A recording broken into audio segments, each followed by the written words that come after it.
दोस्तों, आप सबको ये तो पता है कि युग 4 होते हैं, जो कि सत्ययुग, त्रेता युग, द्वापर युग और कलियुग है। लेकिन क्या आप जानते हैं कि कलियुग का अंत कब और कैसे होगा? घोर कलियुग के अंत में लोगों का आचरण, चाल चलन, रूप रंग कैसा होगा? कैसे आएगा महाप्रलय?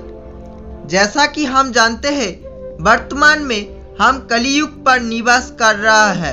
अगर धर्म शास्त्रों के हिसाब से देखा जाए तो कलियुग के बारे में बहुत सी भविष्यवाणी की गई है, लेकिन हैरानी की बात यह है कि इनमें से कई भविष्यवाणियां सच्ची हो रही है, जो हमारे लिए बहुत खतरनाक है। कलियुग का अंत को लेकर श्री कृष्णा ने बहुत सी भविष्यवाणी की गई है। इन सब कुछ आज हम इस वीडियो में जानेंगे, तो इस वीडियो को अंत तक देखते रहिए और इस चैनल को अभी सब्सक्राइब कर दीजिए। आइए सबसे पहले कलियुग के बारे में पूरी तरह से जानते हैं। जैसा कि हम जानते हैं, धर्म के चारों स्तंभ है, जो कि सत्य, तप, पवित्रता और दयालुता है। धर्म के ये चारों स्तंभ सत्ययुग में मौजूद थे, लेकिन युग परिवर्तन के साथ साथ एक एक करके धर्म का सभी स्तंभ घटने लगा। इस प्रकार कलियुग में धर्म का एक स्तंभ ही बचा है, जो कि दयालुता है। कलियुग के लोगों में ना तो सच्चाई है और ना ही पवित्रता। जहां पर सत्ययुग में लोगों का उच्चता 32 फीट तक थी, वही कलियुग में लोगों का उच्चता सिर्फ 5 से 6 फीट होता है।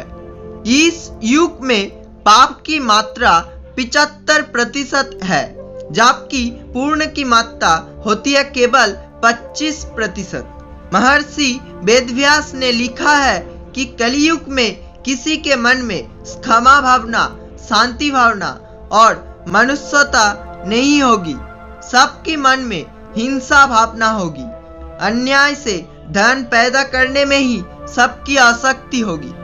इस युग में मनुष्य हमेशा बाढ़ और सूखे से परेशान रहेगी। सूखे होने के कारण से मनुष्य पेड़ की पत्ती खाकर जीना शुरू करेगी। ऐसे करते करते अकाल पैदा होगी। भूख प्यास की ना बुझाने पर लोग आत्महत्या करने लगेगी। कलियुग के बारे में श्री कृष्णा ने कहते हैं कि कलियुग वो युग होगा जहां महिलाएं केवल अपने केस दिखाकर गर्व करेगी। इस युग में महिलाएं गरीबों को छोड़कर अमीर लोगों के पास जाएगी और पैसे के लिए अमीरों के साथ संबंध करेगी। उस समय केवल धनी व्यक्ति ही स्त्रियों का स्वामी होगा। रूप, रंग, उम्र सब कुछ पैसे के लिए बिक जाएगा। अपने स्वार्थ बिना कोई किसी से संबंध नहीं रखेंगे। मनुष्य अपना सारा पैसा भोग विलासिता पर खर्च करेंगे और दान धन के बातें भूल जाएंगे।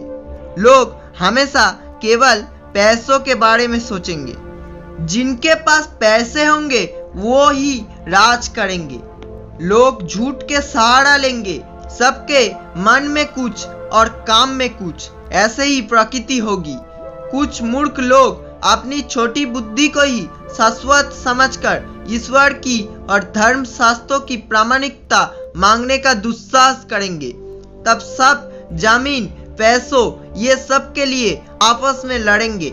हिंसा, लड़ाई झगड़ा, जानवरों को मारना, लूटपाट, इन सभी में लोग व्यस्त रहेंगे।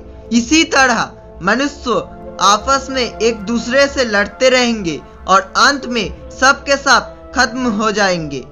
भविष्य पुराण के अनुसार भगवान ब्रह्मा ने नारद जी को कहा कि घोर कलियुग आने पर मनुष्य दुष्टतम स्वभाव की हो जाएगा। रक्षक ही भक्षक बन जाएंगे। संसार में परस्पर कोई एक दूसरे को नहीं सह पाएगी। लोगों को कोई नहीं पूछेगा कि वो ब्राह्मण है या शूद्र। जिनके पास पैसा होगी वो शूद्र भी शासन करेंगे। लोगों के पास अधिक धन संपत्ति होने पर भी उन्हें मानसिक शांति नहीं मिलेगी। सबकी चाहत और लालच दिन व दिन बढ़ते ही जाएंगे। ईश्वर के प्रति लोगों का विश्वास कम होती जाएगी। और जैसा कि कहा जाता है, विश्वास से चीजों का मील होती है, इसीलिए विश्वास ना करने के कारण देवताओं का आशीर्वाद भी किसी काम का नहीं होगी। कलयुग में कोई पितृधर्म का पालन नहीं करेंगे और शिष्य भी गुरु की आज्ञा पालन नहीं करेगा। चाहे कोई किसी भी कुल में पैदा क्यों ना हो, लेकिन जो पैसा वालों अमीर आदमी होगा, कलयुग में वही सबका शासक होगा।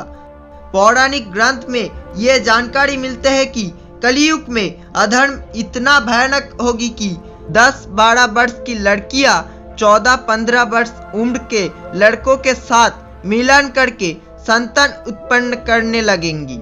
ब्रह्म वैवर्त पुराण के अनुसार घोर कलयुग में मनुष्य की अधिकतर आयु केवल 25 से 30 साल की होगी और लोगों का औसत आयु होगी सिर्फ 20 साल की। कलयुग के अंत में पूरी धरती नष्ट हो जाएगी, सब हाहाकार मचलती रहेगी।